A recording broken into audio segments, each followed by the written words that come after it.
Economics है, doubt अगर होगा तो फिर कंफ्यूजन होगा आपको, और कंफ्यूजन होगा तो फिर दिक्कत होगा। प्रीवियस क्लास में हम लोग, हाँ बोलिए।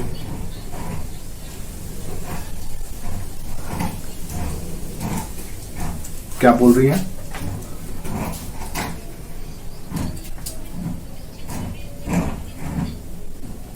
हाँ, निर्मित उत्पादन हुआ जो सीधे धरती से लिया गया, अर्थ से लिया गया, उसको हम प्राइमरी सेक्टर कहते हैं। उत्पादन हम दोनों ही जगह पे करते हैं। जैसे अगर इंडस्ट्री भी कोई किसी चीज को प्रोडक्ट करता है या निकालता है तो उसको भी उत्पादन ही कहा जाता है। जैसे मान लो कोई स्टील प्लांट है, तो स्टील प्लांट किस चीज का उत्पादन करता है? स्टील का उत्पादन करता है। अब मान लो कॉटन इंडस्ट्री है, कपड़े का फैक्ट्री है, तो वो किस चीज का उत्पादन करता है? कपड़े का उत्पादन करता है। लेकिन वास्तविक रूप में वो विनिर्माण करता है, न कि उत्पादन करता है। विनिर्माण करता है, लेकिन हम लोग आम भाषा में उसको कहते हैं कि वहां से उत्पादित होता है। तो इसीलिए इंडस्ट्री जहां पे प्रवेश किया, उद्योग का जहां पे प्रवेश हुआ, वो सेकेंडरी सेक्टर में आ गया, और वहां पे विनिर्माण होता है, न कि उत्पादन होता है। उत्पादन हमेशा प्राइमरी सेक्टर में होता है। उत्पादन अगर रियल में किया जाए, बात किया जाए, तो उत्पादन, उत्पत्ति कहां से होती है? उत्पत्ति से उत्पादन होता है, रूप परिवर्तन से विनिर्माण होता है। तो उत्पत्ति जब भी होगा तो इस धरती से ही होगा।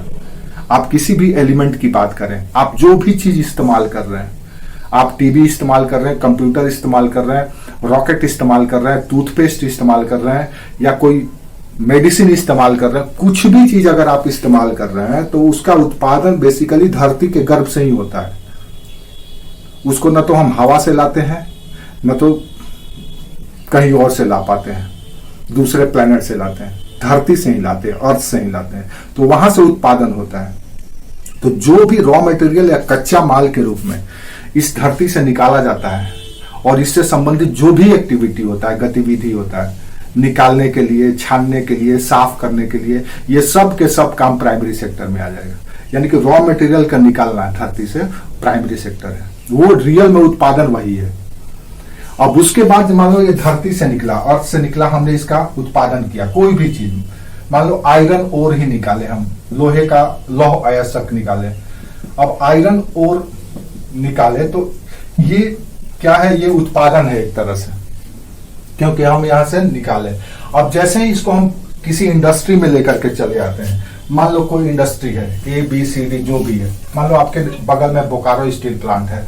अब ये बोकारो स्टील प्लांट में ये रॉ मटेरियल चले आया, अब यहां से ये स्टील बन करके निकला, इसकी सफाई की गई, इसको एक स्टैंडर्ड टेम्परेचर में गलाया गया, और गला करके सफाई करके इसमें कुछ और भी मैग्नीशियम मिला करके इसको एक अलग मटेरियल के रूप में तैयार किया गया। अब यहां से जो निकलेगा ये होगा, क्या हो गया? इसको भी हम लोग उत्पादन ही कहते हैं, लेकिन ये उत्पादन नहीं है, ये मैन्युफैक्चरिंग है।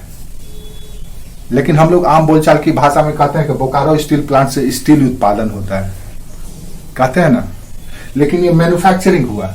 ये हो गया सेकेंडरी सेक्टर, द्वितीय क्षेत्र। प्राइमरी सेक्टर में क्या हुआ? प्रोडक्शन, यानी रियल प्रोडक्शन यहीं पे हुआ, उत्पादन यहीं पे हुआ। ये हो गया प्राथमिक क्षेत्र। हम बताएंगे प्राथमिक क्षेत्र क्या होता है, अलग से उसको हम लोग करेंगे जब आगे इकोनॉमी को और डिफाइन करेंगे तो, लेकिन अभी मोटा मोटी समझ लो, और भी इसकी बारीकियां हैं जो हम लोग आगे करेंगे। तो इंडस्ट्री में अगर आया तो ये हो गया सेकेंडरी।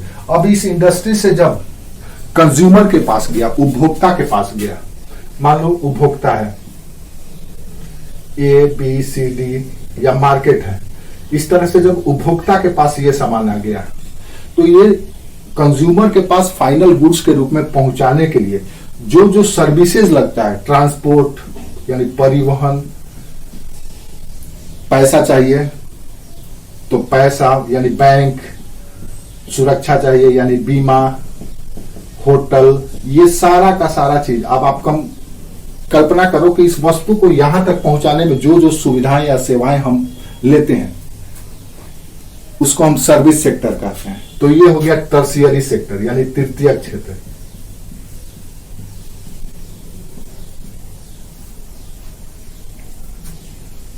समझ में आया? हाँ, तो ये कोर है इकोनॉमी का। इन्हीं तीनों से मिल करके इकोनॉमी बोलता है, और ये तीनों इकोनॉमी है। जब ये किसी देश के साथ, किसी स्थान विशेष के साथ, स्थान विशेष को रिप्रेजेंट करता है या उसके साथ जुड़ा है, जैसे भारत के साथ अगर इंडिया के साथ जोड़ दिया गया तो ये भारत की इकोनॉमी है। अगर अमेरिका के साथ जोड़ दिया गया देन अमेरिका की ये इकोनॉमी है। अगर एक किसी राज्य विशेष के साथ जोड़ दिया गया तो मान लो झारखंड है, तो झारखंड की इकोनॉमी है। लेकिन इसको चलाने के लिए जब जिस थ्योरी पे इसको चलाया जाता है, जिस आइडियोलॉजी पे इसको चलाया जाता है, जिस सिद्धांत पे चलाया जाता है, उसको कहा जाता है इकोनॉमिक्स, अर्थशास्त्र। शास्त्र का मतलब होता है, अर्थ का मतलब होता है वित्त यानी कि पैसा, और शास्त्र का मतलब होता है, शास्त्र का मतलब ज्ञान का संग्रह। तो पैसों के ज्ञान का संग्रह या वित्त से संबंधित ज्ञान के संग्रह को हम लोग अर्थशास्त्र करते हैं। तो पैसा कैसे लाया जाए या पैसे से संबंधित जो भी गतिविधि है उसके लिए कौन कौन से ज्ञान की जरूरत है, उसी को हम कहते हैं अर्थशास्त्र सामान्य भाषा में। और किसी देश विशेष, स्थान विशेष, क्षेत्र विशेष में जब इस अर्थशास्त्र का प्रयोग किया जाता है, इंप्लीमेंट किया जाता है, एग्जीक्यूट किया जाता है, तो उसको हम करते हैं अर्थव्यवस्था। तो अर्थशास्त्र एक थ्योरी है, इकोनॉमी उसका इंप्लीमेंटेशन है या एग्जीक्यूशन है या उसका प्रयोग है। अर्थशास्त्र और अर्थव्यवस्था क्लियर है। ये सारा सेक्टर पे हम लोग और गहराई से बात करेंगे आगे जब हम लोग जाएंगे। अभी हम लोग को टॉपिक से नहीं भटकना है। और क्या था, और कोई चीज डाउट है आपको? डाउट है तो पूछते चलिए, फटाफट। नहीं है तो ठीक है। लास्ट क्लास में हम लोग कहां पे थे, क्या किए थे?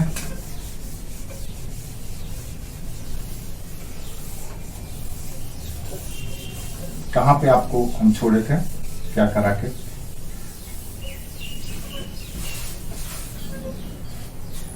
अच्छा, वो टर्म का मीनिंग बता रहे थे, किस किस टर्म का क्या क्या मीनिंग है, उसमें कौन कौन सा टर्म था?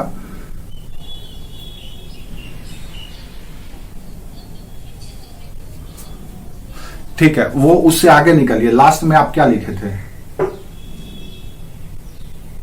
लास्ट सेंटेंस आप क्या लिखे थे? हाँ, अच्छा ठीक है। पहले तो हम लोग डेफिनेशन कर रहे थे ना, अर्थशास्त्र की परिभाषा, अर्थशास्त्र को कैसे कैसे समझा जाता है, ये कर रहे थे ना, यही कर रहे थे ना। तो उसमें पहला हम बताए थे कि अर्थशास्त्र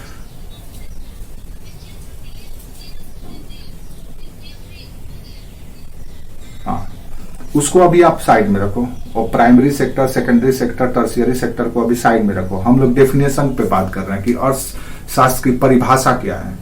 अभी हम लोग ये जान रहे थे कि अर्थशास्त्र की क्या परिभाषा है। तो हमने ये बताया था कि अर्थशास्त्र की परिभाषा कुछ गरीबी की परिभाषा की तरह है, कुछ सुंदरता की परिभाषा की तरह। ये बताए थे आपको तुलना करके कि जिस तरह से मान लो कोई व्यक्ति या कोई फूल बहुत सुंदर आपको लगता है, लेकिन जैसे ही उसके कंपैरेटिवली कोई दूसरा सुंदर फूल आ जाता है तो वो गौण हो जाता है, और जो उससे ज्यादा सुंदर दिखता है आप उसको सुंदर मान लेते हो। तो इसी तरह से अर्थशास्त्र की परिभाषा भी है।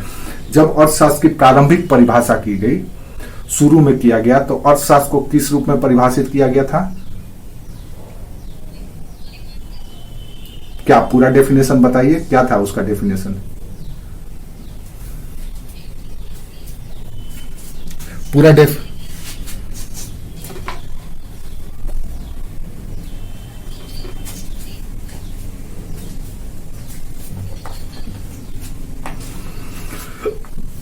हाँ, तो ये प्रारंभिक परिभाषा था, शुरू में इसी लेवल का परिभाषा दिया गया था।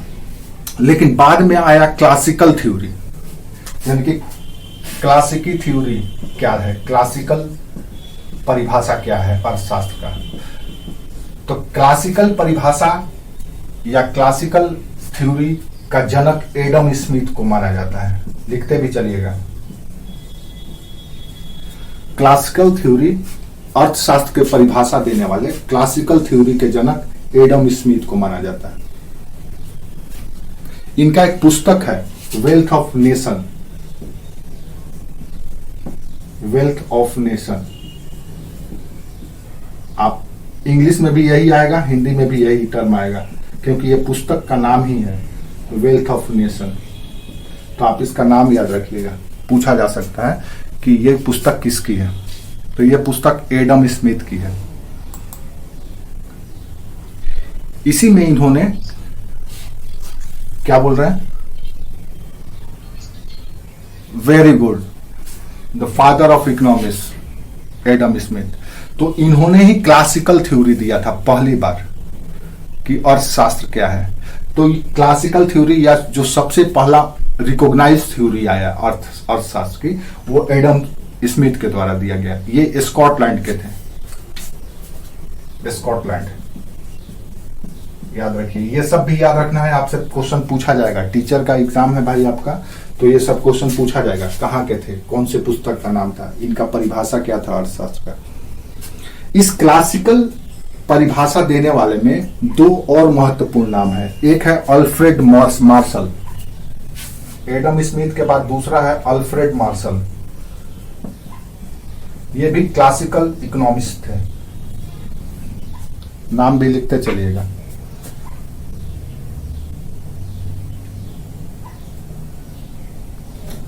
तीसरा थे जे एम केन्स, ये भी क्लासिकल इकोनॉमिस्ट थे। जे एम केन्स, जे एम केन्स।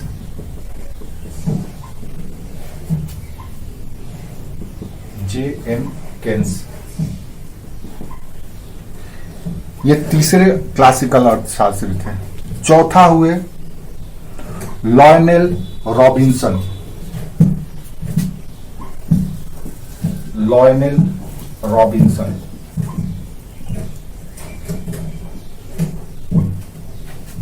नाम ये चारों याद रखिएगा। ये के चारों क्लासिकल इकोनॉमिस्ट थे, यानी कि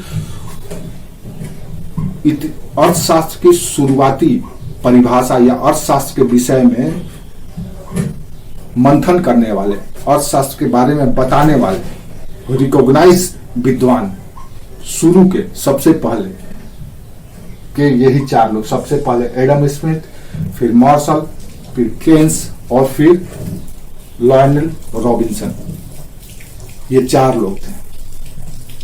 इन्हीं चारों के द्वारा दी गई अलग अलग परिभाषाओं के आधार पर उत्तरोत्तर अर्थशास्त्र की परिभाषा बदलती चली गई और अर्थशास्त्र के नए नए परिभाषा गढ़े जाते रहे। और आज के संदर्भ में देखा जाए तो अर्थशास्त्र का कुछ अलग ही परिभाषा दी जाती है। क्या क्या परिभाषा चल रहा, उस पर हम लोग अभी बात करेंगे।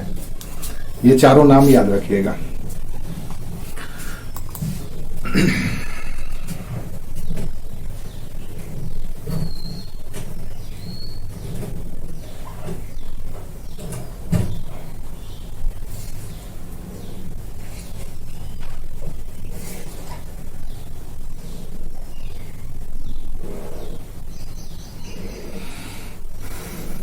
ठीक है।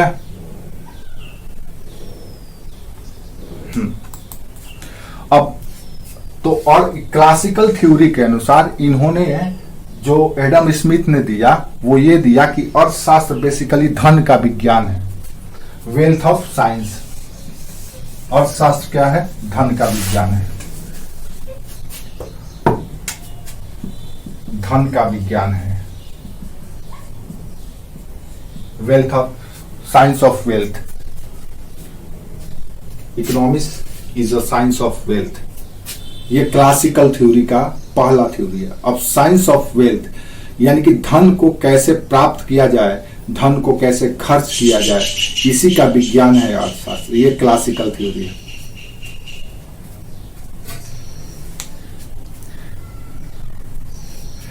इस परिभाषा के अनुसार लिखते भी चलो, धन के विज्ञान परिभाषा के अनुसार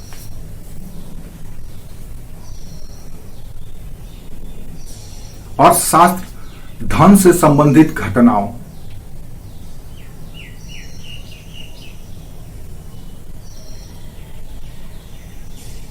जैसे धन प्राप्ति के उद्देश्य,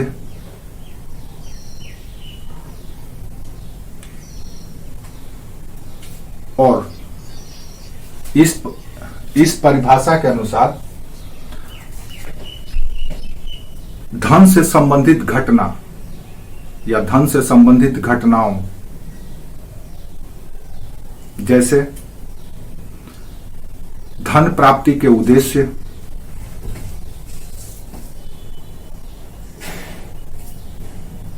तथा व्यक्ति, समाज और देश के द्वारा समाज और देश के द्वारा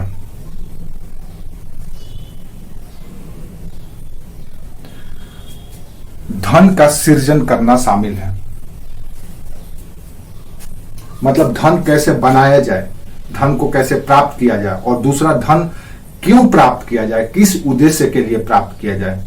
यही था क्लासिकल थ्योरी, इसीलिए इसको कहा गया साइंस ऑफ वेल्थ, धन का विज्ञान, इकोनॉमिक्स है।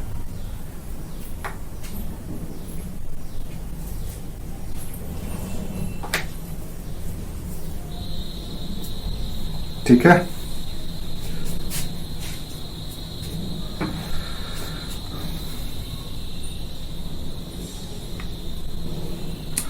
बाद में दूसरा परिभाषा, अर्थशास्त्र की दूसरी परिभाषा में अर्थशास्त्र को कल्याण का विज्ञान कहा गया है। दूसरी परिभाषा अर्थशास्त्र का। अब ये सारे के सारे डेफिनेशन और इसका मतलब क्या है ये समझ करके रख लीजिएगा, क्योंकि ये अपने आप में क्वेश्चन है, आपसे पूछा जा सकता है कि अगर हम अर्थशास्त्र को कल्याण का विज्ञान कहें तो इसका मतलब क्या है, तो आपसे ऑप्शन दे दिया जाएगा कि कल्याण का मतलब, तो कल्याण का मतलब क्या होता है, वेलफेयर, इंग्लिश में इसके लिए टर्म है वेलफेयर, कल्याण का विज्ञान है। कल्याण का मतलब क्या होता है, what is the meaning of कल्याण या वेलफेयर।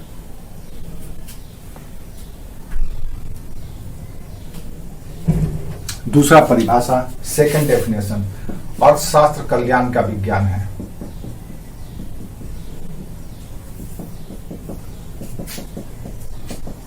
दूसरा परिभाषा। अब इसमें कल्याण, अर्थशास्त्र तो आप समझ ही रहे हैं, कल्याण का मतलब क्या है, what is the meaning of welfare, क्या है कल्याण, किसको कहते हैं कल्याण। दूसरा डेफिनेशन यह है कि अर्थशास्त्र, economy is the welfare, economy is the science of welfare, अर्थशास्त्र कल्याण का विज्ञान है। बाउरी, सुन पा रही हो आप, बाउरी आपको सुनाई दे रहा, वहां पे माइक होगा आपके स्क्रीन पे, उसको ऑन करो।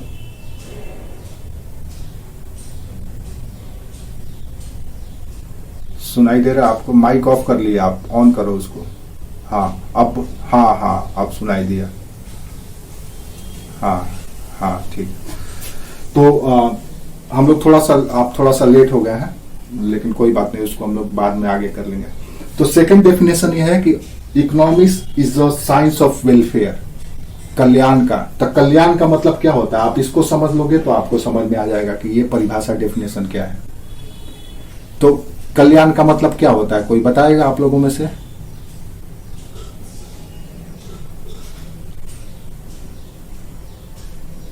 अक्सर हम लोग देखते हैं कि आशीर्वाद देते हुए पंडित जी को कि आज आपका कल्याण हो, तो क्या है मतलब कल्याण का,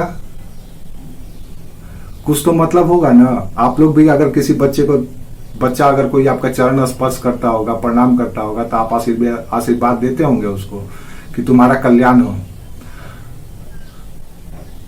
मंगल कामना करते हैं। वेरी गुड, यानी कि कल्याण का मतलब यह है कि इसका मंगल करते हैं किसी का, यानी कि वेल विशिंग करना। तो वेल विशिंग, मानो का वेल विशिंग का मतलब क्या है, वेल विशिंग का मतलब क्या है, यानी कि स्वास्थ्य से अच्छा हो, स्वास्थ्य उनका अच्छा हो और सुख संपत्ति हो। वेल विशिंग में यही कामना करते हैं ना कि उनका स्वास्थ्य अच्छा हो और दूसरा उनके पास सुख संपत्ति हो या सुख हो। तो स्वास्थ्य और सुख की कामना आप करते हैं कल्याण में। तो इकोनॉमिक्स यही काम करता है। क्या करता है? तो आपका कल्याण करता है। किस मामले में? तो स्वास्थ्य के मामले में और सुख के मामले में। तो स्वास्थ्य कैसे मिलेगा आपको, हेल्दी कैसे मिलेंगे? तो आपको जब तब मिलेगा जब आपको रोटी, कपड़ा और मकान मिले। रोटी, कपड़ा और मकान अगर मिलेगा तो आप स्वस्थ रहेंगे। मिलेंगे ना? मिलेगा तो यही मिलेगा, तभी तो आप स्वस्थ रहेंगे। लेकिन सुख की प्राप्ति सिर्फ इसी से होती है। रोटी, कपड़ा और मकान से सुख की प्राप्ति हो जाती है? पता चलेगा कि नहीं। तो सुख के लिए कुछ और भी चाहिए। क्या चाहिए? तो सुख के लिए आपको आनंद चाहिए, इंटरटेनमेंट, प्लेजर चाहिए, प्लेजर, खुशी चाहिए। तो आनंद चाहिए। और क्या चाहिए भाई सुख के लिए? जैसे हमारे पास बहुत प्रॉपर्टी है, हमारे पास संपत्ति का कोई कमी नहीं है, लेकिन हम बीमार हैं। हमारे पास प्रॉपर्टी का कोई कमी नहीं है, लेकिन हम चल फिर नहीं सकते हैं, तो हमको आनंद मिलेगा। हमारे पास बहुत प्रॉपर्टी है, लेकिन हमको डर है कि कहीं मेरा प्रॉपर्टी छीन न लिया जाए, किसी के द्वारा चोरी न कर लिया जाए, तो आनंद हमको मिलेगा? नहीं मिलेगा। तो इसके लिए क्या चाहिए भाई? तो शांति से रहना, शांति से रहने की कामना। और क्या मिले भाई? तो हमारे पास इंफॉर्मेशन हो, नॉलेज हो, ज्ञान हो। अगर आनंद हमको सुख प्राप्त करना है तो आनंदित होना चाहिए। आनंदित होने के लिए हमको शांति प्रिय या शांति मिलना चाहिए, और शांति हमको तब मिलेगा जब ज्ञान की प्राप्ति होगी। तो ये तीनों हासिल कराना भी इकोनॉमिक्स का उद्देश्य है। यानी इकोनॉमिक्स सिर्फ और सिर्फ धन का विज्ञान नहीं है, बल्कि कल्याण का विज्ञान है। कल्याण किस चीज का? तो आपके स्वास्थ्य का और आपके सुख का। तो स्वास्थ्य कैसे? तो रोटी, कपड़ा और मकान से। सुख कैसे? तो इसके माध्यम से। इन दोनों की पूर्ति करना ही, या इन दोनों के पूर्ति करने में जो आप एफर्ट लगाते हैं, जो आप प्रयास करते हैं, जिस भी पद्धति से, वो सब के सब इकोनॉमिक्स है, इकोनॉमिक्स के अध्ययन का क्षेत्र है। इसीलिए इसको कहा जाता है economics is a science of welfare. अर्थशास्त्र कल्याण का विज्ञान है। अगर आपका अर्थशास्त्र कमजोर है तो आपका कल्याण नहीं हो सकता है। मान लो सब कुछ है लेकिन पैसा ही नहीं है, सारी प्रॉपर्टी है लेकिन खाने के लिए रोटी ही नहीं है, सारा साधन है लेकिन पहनने के लिए कपड़ा ही नहीं है, रहने के लिए मकान ही नहीं है, तो कहीं ना कहीं आपको दिक्कत हो जाएगा। तो अर्थशास्त्र में इन सबों की पूर्ति की जाती है, और इनको हासिल करने में जो भी आप प्रयास करते हैं, जो भी एक्टिविटी करते हैं, वो सब के सब अर्थशास्त्र के अध्ययन का क्षेत्र है। यह है दूसरा डेफिनेशन। ठीक है। इसीलिए अर्थशास्त्र में कल्याण के अध्ययन करते समय दोनों पहलू को देखा जाता है। कौन कौन सा पहलू? परिणात्मक और गुणात्मक, दोनों तरह के पहलुओं को देखा जाता है। परिणात्मक और यह हो गया गुणात्मक, यानी मानव कल्याण के परिणात्मक और गुणात्मक दोनों पहलुओं का अध्ययन किया जाता है अर्थशास्त्र में। समझ में आया? तो कैसे है लिख लो दूसरा डेफिनेशन। अर्थशास्त्र कल्याण का विज्ञान है का मतलब क्या है? लिख लो। कल्याण का तात्पर्य है, the meaning of welfare is, कल्याण का तात्पर्य है, लिखते भी चलो दूसरा डेफिनेशन का मतलब क्या है। अब आपसे पूछ सकता है कि मान लो आपसे क्वेश्चन पूछा जाए कि अर्थशास्त्र का परिणात्मक गुण क्या है या गुणात्मक विशेषता क्या है, तो गुणात्मक ये है सुख, और परिणात्मक क्या है? स्वास्थ्य। बावरी आप अपने बच्चे को साइड में रखिए उधर। क्या अभी लेकर के आ रही हैं क्या उसको स्कूल से? वो आपको डिस्टर्ब कर रहा है। ठीक है, तो फटाफट लिख लीजिए। अर्थशास्त्र कल्याण का विज्ञान है, इसका तात्पर्य है कि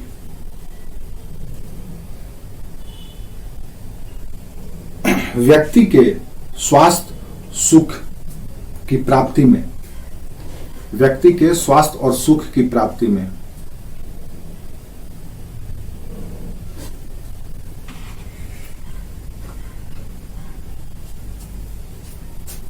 जिन प्रयासों का या जिन क्रियाविधियों का प्रयोग किया जाता है, जिन प्रयासों का या जिन क्रियाविधियों का प्रयोग किया जाता है,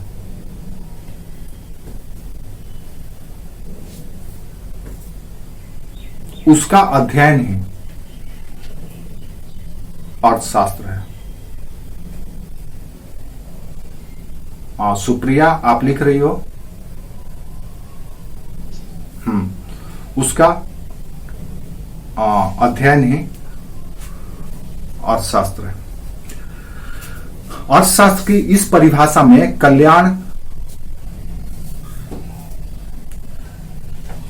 का दो अर्थ है, या कल्याण दो अर्थों में निहित है। अर्थशास्त्र के इस परिभाषा में कल्याण के दो अर्थ हैं, या कल्याण के दो अर्थ निहित हैं। पहला परिणात्मक, इसको कहते हैं क्वांटिटेटिव, और दूसरा क्वालिटेटिव या गुणात्मक। इसके दो अर्थ हैं या अर्थ निहित है, परिणात्मक और दूसरा गुणात्मक। परिणात्मक के अंतर्गत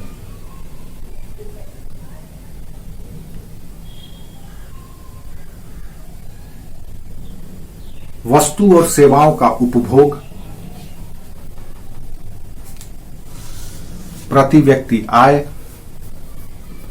परिणात्मक के अंतर्गत वस्तु एवं सेवाओं का उपयोग, वस्तु एवं सेवाओं का उपयोग, जैसे रोटी, कपड़ा और मकान। प्रति व्यक्ति आय यानी कि पैसा कितना है आता है, प्रति व्यक्ति आय को शामिल किया जाता है।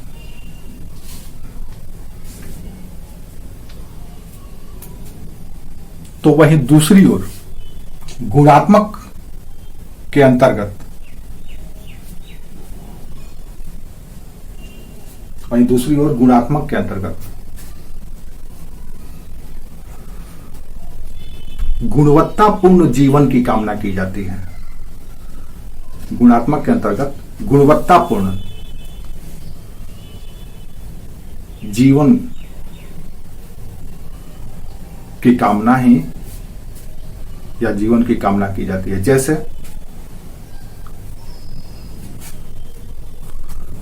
आनंदपूर्वक खुशहाल रहना, शांतिपूर्वक रहना,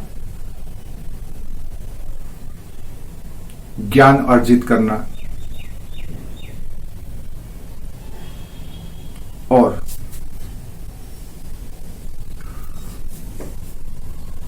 आनंदपूर्वक रहना, शांतिपूर्वक रहना, ज्ञान अर्जित करना और स्वतंत्रता के साथ रहना,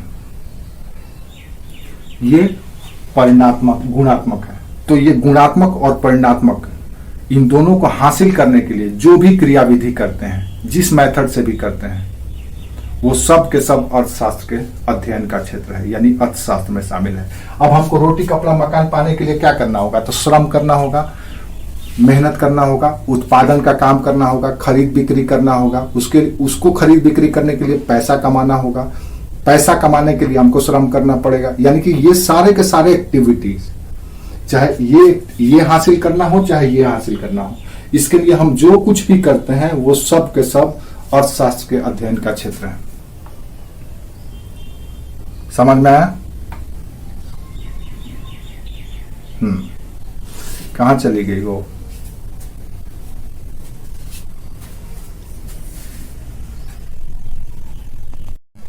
अब तीसरा डेफिनेशन, दो डेफिनेशन हम लोगों ने देख लिया। तीसरा डेफिनेशन ये कहा जाता है, ये है जो कि 19वीं शताब्दी में, 1930 में है। वो कहता है कि अर्थशास्त्र दुर्लभता तथा चयन का विज्ञान है। तीसरा डेफिनेशन दुर्लभता तथा चयन का विज्ञान है। हाँ,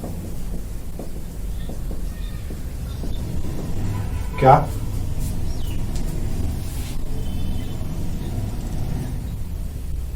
कौन कहा था? हाँ, तो तीसरा जो डेफिनेशन है ये है कि अर्थशास्त्र दुर्लभता का चयन है, दुर्लभता तथा चयन का विज्ञान है।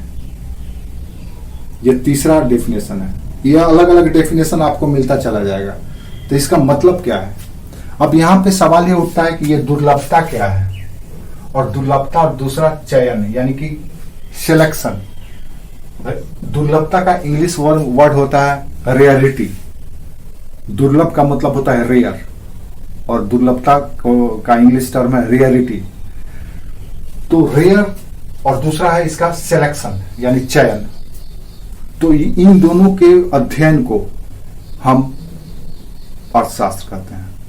अब इसमें दुर्लभता का मतलब यहां पे है कि आपके पास जो भी रिसोर्सेस है, यानी कि जो भी संसाधन है, प्रकृति ने आपको जो दी है, चाहे आप भी अपने आप में एक संसाधन हो, मानव संसाधन है, आपका जो टाइम है वो भी रिसोर्सेस है, आपका जो स्किल है वो भी रिसोर्सेस है, आपकी संपत्ति है वो भी रिसोर्सेस है, यानी जिससे आप प्रोडक्टिविटी कर सकते हो, जिसका उपयोग करके धन कमा सकते हो, वो सब के सब रिसोर्स है।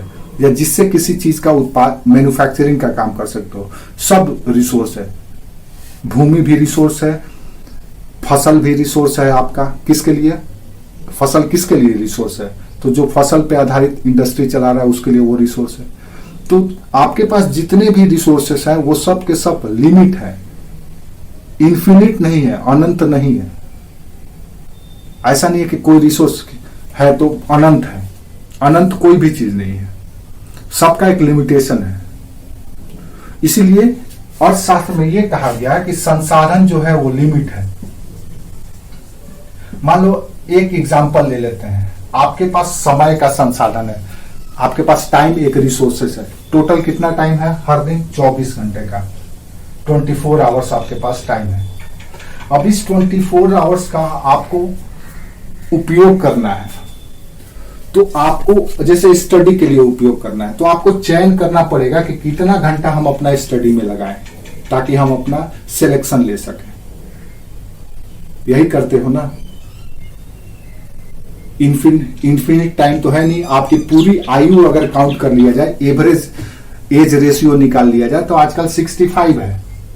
तो 65 को अगर हम लोग सेकंड में कन्वर्ट कर दें, 65 इयर्स को सेकंड में कन्वर्ट कर दिया जाए तो कितना होगा? तो पता चलेगा आपके पास जीवन का इतना ही टाइम है, यानी कि आपकी जीवन का जो रिसोर्सेस है वो भी लिमिट है ना? तो आपको उस रिसोर्सेस में से सेलेक्ट करना है कि कितना टाइम आपको स्टडी में देना है, कितना टाइम आपको खेलने में देना है, कितना टाइम आपको सोने में देना है, कितना टाइम आपको खाने में देना है, कितना टाइम अपने आपको इंटरटेनमेंट में देना है। तो अर्थशास्त्र यही काम करता है कि वो चयन कराता है दुर्लभ संसाधनों में से। दुर्लभता तथा चयन का विज्ञान है, यानी कि दुर्लभ संसाधनों का किस तरह से बखूबी बेहतर इस्तेमाल किया जाए और उसका सिलेक्शन कैसे किया जाए, इसका स्टडी ही अर्थशास्त्र है। ये तीसरा डेफिनेशन है, चयन यानी सिलेक्शन। अब जैसे हमने 24 आवर्स का एग्जांपल दिया, हमको पढ़ना है, मान लो स्टडी करना है। अब स्टडी करने के लिए हमको चयन करना है 24 आवर्स में, तो हम चयन करेंगे यार 6 घंटा पढ़ना है हमको, 6 आवर। तो पता चला यार 6 घंटा हम पढ़ेंगे तो बाकी काम सारा हम कैसे करेंगे? हमको जॉब पे भी जाना है, हमको बच्चे को पढ़ाना भी है, उसको स्कूल से भी लाना है, खाना भी बनाना है, सफाई भी करना है। तो ऐसी स्थिति में आपको चयन करना पड़ेगा। तो ये जो साइंटिफिक टेम्परामेंट आप लाएंगे, अब इसके लिए क्या करेंगे आप? तो इसके लिए आप टेक्नोलॉजी का इस्तेमाल करेंगे, अदर रिसोर्सेज का इस्तेमाल करेंगे, कुछ और लोगों को अपने में शामिल करेंगे कि भाई मेरा ये काम तुम कर दो, या बच्चे को लाना है तो टेम्पू हायर कर देंगे कि वो जाएगा लेकर के आएगा। तो ये सब कुछ करने के लिए आप जो जो एक्टिविटी करते हैं इन दोनों चीजों को पाने के लिए, उसको भी अर्थशास्त्र में शामिल किया जाता है, यानी अर्थशास्त्र में उसका अध्ययन किया जाता है। ये थर्ड थ्योरी है अर्थशास्त्र का, या अर्थशास्त्र का नया डेफिनेशन है कि दुर्लभ में दुर्लभता तथा चयन का विज्ञान है अर्थशास्त्र। तो दुर्लभता का मतलब यहां है कि सीमित है संसाधन, और आपकी इच्छाएं, आपकी अभिलाषाएं, आपके नीड आजकल नीड नहीं चलता, आप आजकल जरूरत नहीं चलता है, आजकल लालच चलता है। मानव लालची हो गया है। पहले अपने जरूरत के अनुसार से संसाधनों का दोहन करता था, उपयोग करता था, आजकल लालच से करता है कि जितना ज्यादा हो सके उसका हम उपभोग करें। तो इन रेयरेस्ट रिसोर्सेस को कैसे सेलेक्ट करके उसका बखूबी इस्तेमाल किया जाता है, इसका अध्ययन ही अर्थशास्त्र कहलाता है। ठीक है, यहां पे उद्देश्य का मतलब, यहां पे संसाधन का मतलब है रिसोर्सेस जो दुर्लभ है, और चयन का मतलब है उसमें आपका जो उद्देश्य छिपा हुआ है, कौन सा उद्देश्य के लिए आपको, यानी कि आपके कई उद्देश्य होंगे। जैसे 24 घंटा आपका टाइम है तो 24 घंटा का रिसोर्स है आपके पास। अब आप देख रहे हैं कि 6 घंटा हमको यहाँ पे देना है, तो आपका उद्देश्य आप सेट करेंगे कि भाई हमको सबसे पहले तो पढ़ना है, उसके बाद खाना है, उसके बाद नहाना है, उसके बाद घूमना है, उसके बाद मनोरंजन करना है। तो आपके उद्देश्य बहुत सारे हैं, उन उद्देश्यों में से आपको सेलेक्ट करना है कि भाई हमको पढ़ना है। अब सीमित संसाधन है 24 आवर्स में, तो उसमें से आपको पढ़ना है, आपका उद्देश्य सबसे पहला प्रायोरिटी है पढ़ने का। तो उसमें से फिर आप चयन करेंगे कि हमारे पास जो रिसोर्स है इसमें से 6 घंटा हम अपने प्रायोरिटी वाले रिसोर्स के लिए करेंगे। अर्थशास्त्र में इसका अध्ययन किया जाता है। हम सिर्फ और सिर्फ अर्थशास्त्र की बात कर रहे हैं, अर्थव्यवस्था की नहीं। अभी अर्थव्यवस्था से हम कहीं नहीं टच किए हैं, सिर्फ और सिर्फ अर्थशास्त्र की बात कर रहे हैं। तो दूसरा डेफिनेशन ये हुआ, समझ गए। एक एग्जाम्पल इसमें हाँ लिख लो फटाफट। इस परिभाषा के अंतर्गत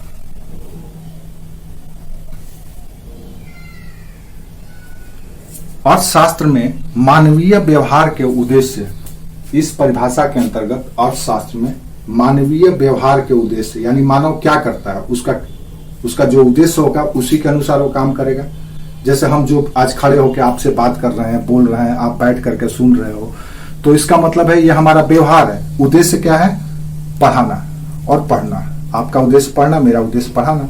तो उद्देश्य को प्राप्त करने के लिए जो व्यवहार किया जा रहा है, तो अर्थशास्त्र में मानवीय व्यवहार के उद्देश्य और उन दुर्लभ संसाधनों का या उन दुर्लभ साधनों के संबंध का अध्ययन मानवीय व्यवहार के उद्देश्य या उद्देश्यों, मानवीय व्यवहार के उद्देश्यों और उन दुर्लभ संसाधनों के, संसाधन कुछ भी हो सकता है, ABCD, टाइम भी हो सकता है, पैसा भी हो सकता है। अभी आप ऑनलाइन पढ़ रहे हैं तो आपके पास इंटरनेट भी रिसोर्सेस है, संसाधन है, फोन भी आपका रिसोर्सेस है, वो सब साधन जिससे उद्देश्य प्राप्त किए जाते हैं, उन सारे साधन को संसाधन कहा जाता है जिससे उद्देश्य को हासिल किया जाता है। आपका उद्देश्य क्या है? पढ़ना। तब पढ़ना उद्देश्य को प्राप्त करने के लिए कई साधन का आप इस्तेमाल करते हैं। क्या क्या? फोन इस्तेमाल कर रहे हैं, इंटरनेट इस्तेमाल कर रहे हैं, पेन इस्तेमाल कर रहे हैं, कॉपी इस्तेमाल कर रहे हैं, हमें भी इस्तेमाल कर रहे हैं। ये सब आपके लिए रिसोर्सेस है। तो मानवीय उद्देश्यों को हासिल करने के लिए दुर्लभ साधनों के संबंधों का अध्ययन करना है।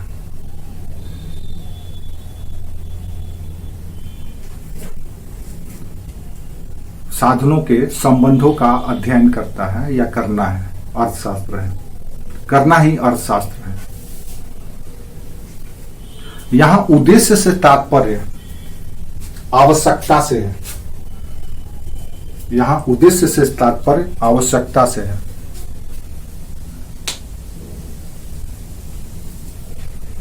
यहां उद्देश्य से तात्पर्य आवश्यकता से है तथा दुर्लभ साधन से अभिप्राय या दुर्लभ साधन का तात्पर्य सीमित संसाधनों से है तथा दुर्लभ संसाधन से अभिप्राय, संसाधन या रेयरेस्ट या रेयर रिसोर्सेस का तात्पर्य सीमित संसाधन से है, लिमिट रिसोर्सेस से।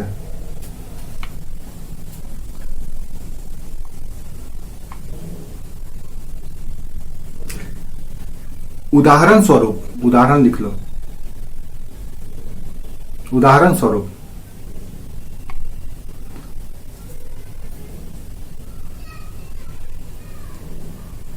अगर हमें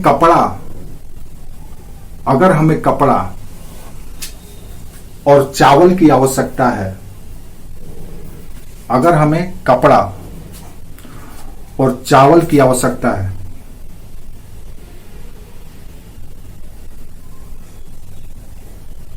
तो सीमित संसाधनों की मदद से अगर हमें कपड़ा और चावल की आवश्यकता है तो सीमित संसाधनों की मदद से असीमित मात्रा में इन दोनों का उत्पादन नहीं कर सकते हैं। अगर हमें कपड़ा और चावल या धान की आवश्यकता है तो सीमित संसाधनों की मदद से हम इसकी असीमित उत्पादन नहीं कर सकते हैं, उत्पादन नहीं कर सकते हैं।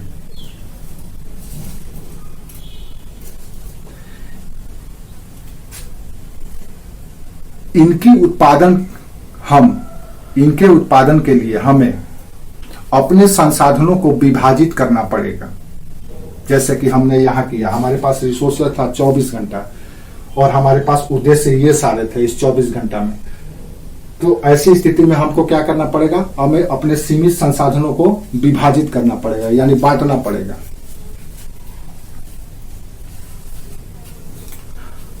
ठीक है। अगर हमें चावल की अधिक आवश्यकता है,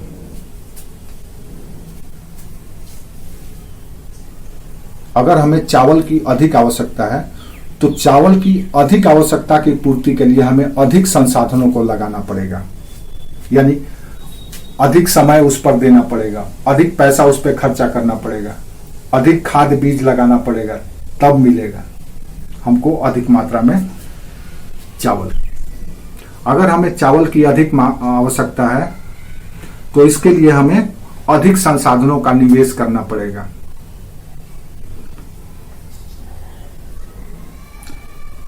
लेकिन संसाधन हमारे सीमित हैं, लेकिन संसाधन हमारे सीमित हैं।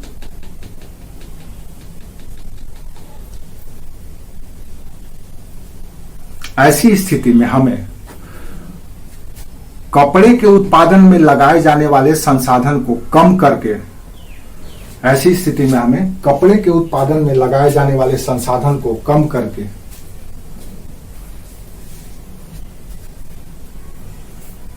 ऐसी स्थिति में हमें कपड़े के उत्पादन में लगाए जाने वाले संसाधन को कम करके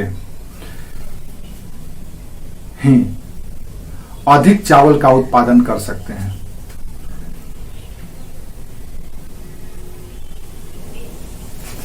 में लगाए जाने वाले संसाधन को कम करके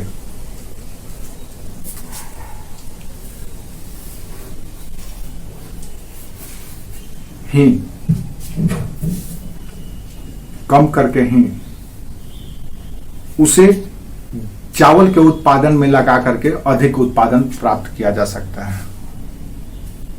अब मान लो, सपोज कर लो, ऐसे समझ लो, इस जो हम स्टेटमेंट दिए आपको एग्जांपल में, इसको ऐसे समझ लो कि मान लो आपके पास 100 रुपया है, 100 रुपीज है। अब इस 100 रुपीज से आपको दो चीज लेना है, एक लेना है चावल, दूसरा लेना है कपड़ा। अब पता चला कि भैया 1 महीने के चावल का खर्चा हमको चाहिए, चावल चाहिए, तो इस चावल को 1 महीने के खर्चे के लिए हमको 70 रुपया खर्च करना पड़ेगा। तो स्वाभाविक है कि कपड़े पे हम 30 रुपया खर्च करेंगे, क्योंकि हमारे पास सोर्स कितना है, मात्र 100 रुपया ही है। तो क्या किए हम, होना चाहिए था दोनों का बराबर बराबर, 50 इस पे खर्चा करना चाहिए था, 50 इस पे, लेकिन हमारी जरूरत ज्यादा इसकी है, चावल हमको ज्यादा चाहिए क्योंकि 1 महीने तक हमको खाना है। तो 1 महीने तक खाने के लिए हमको 70 रुपया खर्च करना पड़ेगा। तो ऐसी स्थिति में हम क्या किए कि 20 रुपया इसका रिसोर्स ले लिए, तो 70 रुपया का चावल हम खरीदते हैं, यानी दूसरे का रिसोर्स, जो कपड़े का रिसोर्स था 50 रुपया, उसको हम कट कर दिया और उस कट करके उसका उपयोग यहां कर लिए।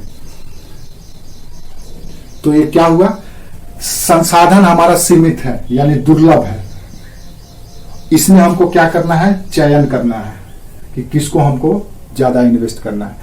इसी दोनों का अध्ययन अर्थशास्त्र कहलाता है, यानी सीमित संसाधन और चयन, इन दोनों के संबंधों का अध्ययन ही अर्थशास्त्र है। समझ में आया?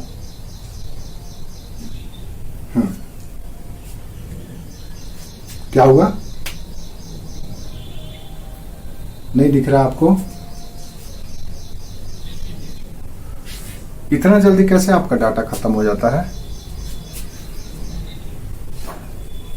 आपके फोन में कितना डाटा रहता है?